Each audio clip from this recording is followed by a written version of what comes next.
ಪಾರ್ಲಿಮೆಂಟ್ನಲ್ಲಿ ನಡೆದಂಥ ಕಾಂಗ್ರೆಸ್ಸದ ಗುಂಡಾಗಿರಿ, ಅದೇ ರೀತಿ ಬೆಳಗಾವಿಯ ವಿಧಾನಸಭೆಯಲ್ಲಿ ನಡೆದಂಥ ಗುಂಡಾಗಿರಿಯನ್ನು ದೇಶ ನೋಡಿದೆ.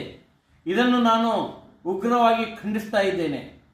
ಪಾರ್ಲಿಮೆಂಟ್ನಲ್ಲಿ ರಾಹುಲ್ ಗಾಂಧಿಯವರು ನಮ್ಮ ಹಿರಿಯ ಸಂಸದರನ್ನು ನುಗ್ಗಿಸಿ ಅವರಿಗೆ ಗಾಯಗಳನ್ನು ಮಾಡಿದರು. ಅದೇ ರೀತಿ ಬೆಳಗಾವಿಯಲ್ಲಿ ನಮ್ಮ ರಾಜ್ಯ ನಾಯಕರಾದಂತಹ ಸಿ.ಟಿ. ರವಿ ಅವರ ಮೇಲೆ ಪೊಲೀಸರು ನಡೆದಂಥ ಗುಂಡಾಗಿರಿ, ಕಾಂಗ್ರೆಸ್ಸದ ಗುಂಡಾಗಿರಿಯನ್ನು ನಾನು ಅತಿ ಉಗ್ರವಾಗಿ ಖಂಡಿಸ್ತಾ ಇದ್ದೇನೆ. ಯಾವ ರೀತಿ ಸಿ.ಟಿ. ರವಿ ಅವರನ್ನು ರಾತ್ರಿ ಇಡೀ ಪೊಲೀಸರು ವ್ಯಾನಿನಲ್ಲಿ ಕೂಡಿಸಿ ಅವರಿಗೆ ಎಲ್ಲಿ ಹೋಗ್ತಾ ಇದ್ದಾರೆ, ಏನು ಮಾಡ್ತಾ ಇದ್ದಾರೆ ಅನ್ನತಕ್ಕಂಥದ್ದು ಸಹಿತ ಗೊತ್ತಾಗಲಾರದೆ ಅಮಾಯಕರಾಗಿ ಅವರು ಕೊಟ್ಟಂತಹ ಯಾವುದೇ ಕಂಪ್ಲೇಂಟನ್ನು ಪೊಲೀಸರು ಸ್ವೀಕಾರ ಮಾಡಲಿಲ್ಲ.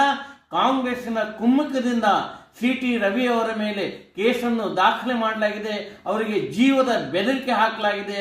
ಇದನ್ನು ರಾಜ್ಯದ ಜನತೆ ನಿನ್ನೆ ಸಂಪೂರ್ಣವಾಗಿ ವೀಕ್ಷಿಸಿದ್ದಾರೆ. ಕಾಂಗ್ರೆಸ್ಸದ ಗುಂಡಾಗಿರಿಯನ್ನು ಉಗ್ರವಾಗಿ ಜನ ಖಂಡಿಸ್ತಾ ಇದ್ದಾರೆ.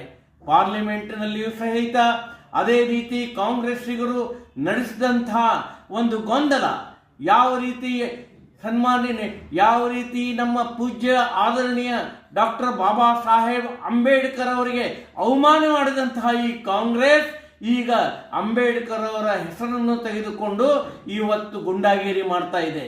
ಭಾರತೀಯ ಜನತಾ ಪಾರ್ಟಿ ಯಾವತ್ತು ಡಾಕ್ಟರ್ ಬಾಬಾ ಸಾಹೇಬ್ ಅಂಬೇಡ್ಕರ್ ಮತ್ತು ಸಂವಿಧಾನದ ಪರವಾಗಿ ನಾವಿದ್ದೇವೆ, ಅದರ ರಕ್ಷಣೆಗೆ ನಾವು ಸದಾ ಸಿದ್ಧರಿದ್ದೇವೆ.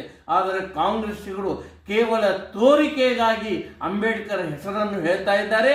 ಯಾವುದೇ ರೀತಿಯ ಅಂಬೇಡ್ಕರ್ ಬಗ್ಗೆ ಅವರಿಗೆ ಪ್ರೀತಿ ಇಲ್ಲ, ವಿಶ್ವಾಸ ಇಲ್ಲ, ಅಭಿಮಾನ ಇಲ್ಲ. ಅದಕ್ಕಾಗಿ ಇವತ್ತು ಪಾರ್ಲಿಮೆಂಟು ನಡೆಯದ ಹಾಗೆ, ಸಂಸತ್ತು ನಡೆಯದ ಹಾಗೆ ಅವರು ಗುಂಡಾಗಿರಿ ಮಾಡ್ತಾ ಇದ್ದಾರೆ. ಈ ಗುಂಡಾಗಿರಿ ಪ್ರವೃತ್ತಿಯನ್ನು ಉಗ್ರವಾಗಿ ನಾನು ಖಂಡಿಸ್ತೇನೆ.